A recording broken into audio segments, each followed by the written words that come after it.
Dans cette vidéo, nous vous présentons une intervention marquante de Dmitri Medvedev sur les relations entre la Russie et les États-Unis.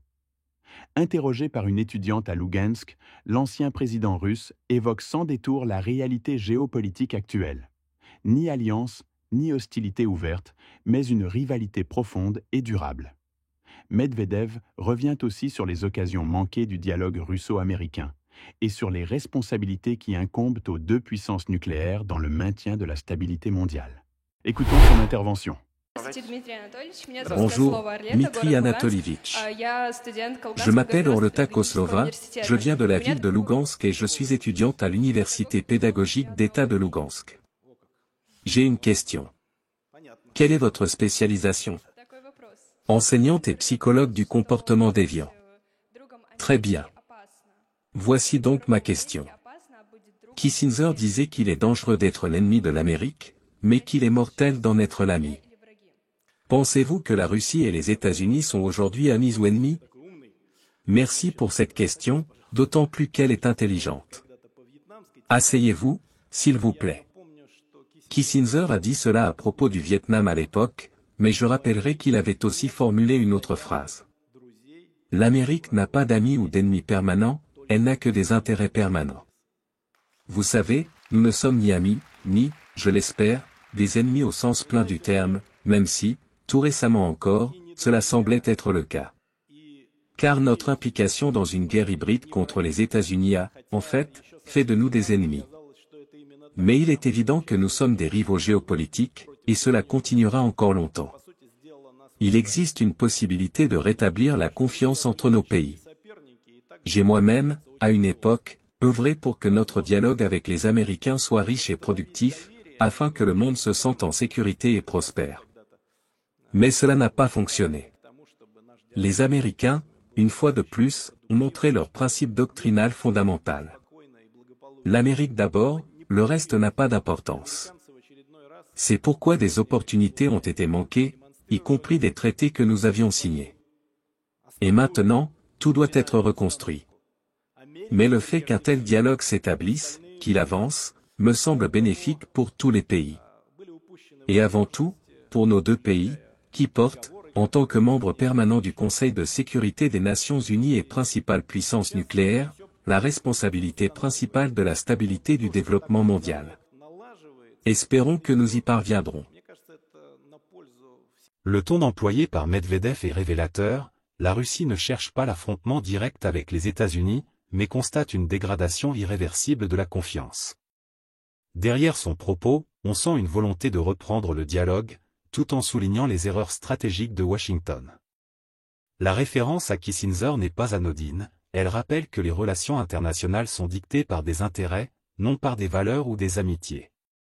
Une réflexion lucide qui invite à repenser l'avenir de l'ordre mondial.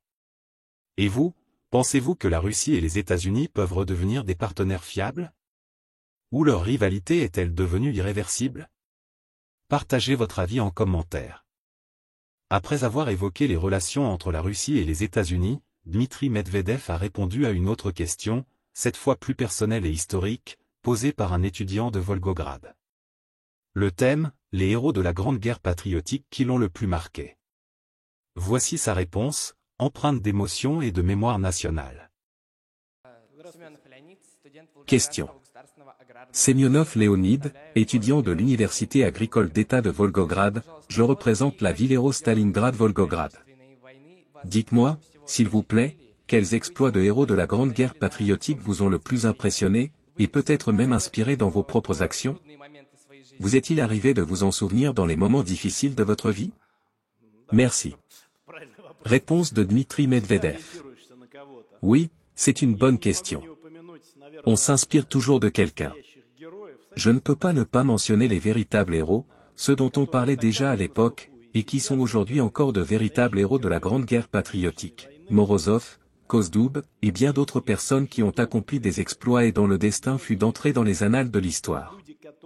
Puisqu'on m'a posé la question, je ne peux pas ne pas mentionner d'autres personnes, il ne s'agit pas seulement de ceux qui étaient directement sur le front, mais aussi de nos commandants militaires. C'est un travail très difficile que de diriger les troupes pendant cette période si éprouvante. Je pense notamment aux maréchaux de la Victoire comme Zhukov, Rokossovski, Konev. Vous m'avez posé la question, je vous réponds donc ainsi.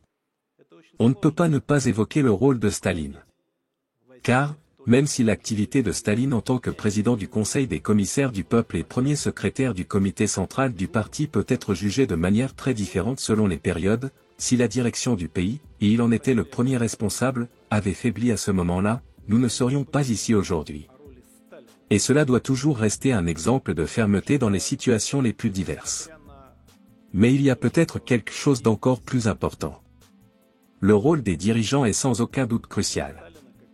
On pense souvent aux situations dans lesquelles ils se sont retrouvés, surtout quand on occupe soi-même une fonction publique, comme je le fais depuis plusieurs années. Mais il est tout aussi important de penser à ceux dont nous ne connaissons pas le nom. Les simples participants à la Grande Guerre patriotique, ceux qui ont réellement accompli ces exploits. Leurs noms nous sont réellement inconnus, pour un très grand nombre d'entre eux. Mais leur héroïsme est véritablement immortel. Et ces soldats ordinaires, comme d'ailleurs mes deux grands-pères, sont pour moi le plus haut exemple du courage. Ce que vous venez d'entendre n'est pas une simple série de réponses politiques.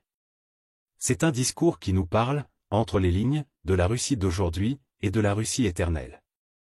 Dans un premier temps, Dmitri Medvedev aborde les relations entre Moscou et Washington.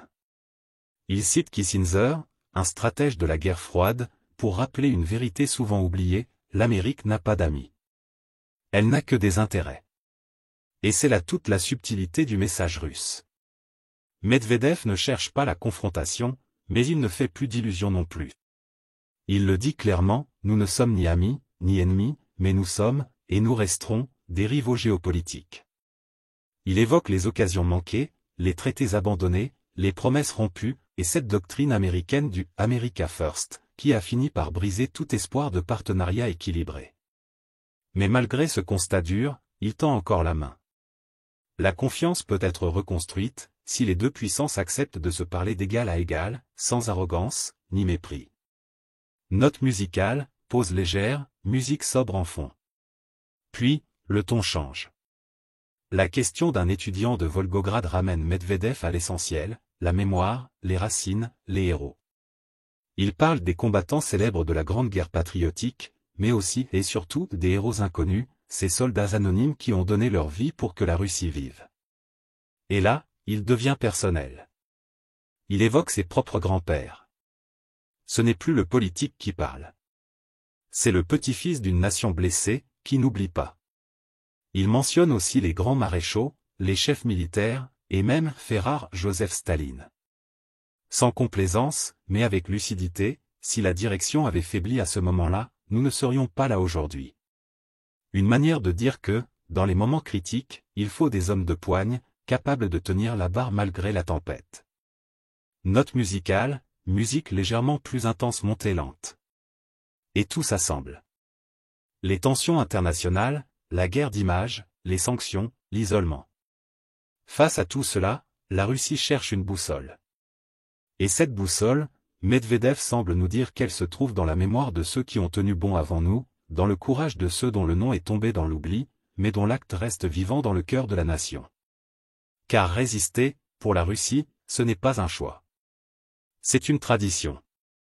Et dialoguer, ce n'est pas une faiblesse.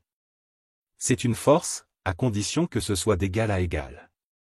C'est là tout l'enjeu du moment que nous vivons. La Russie n'attend pas d'être aimée. Elle demande à être respectée. Merci d'avoir suivi cette vidéo. Si ce contenu vous a interpellé, partagez-le, commentez-le, faites entendre votre voix. Car l'histoire, elle aussi, s'écrit à plusieurs.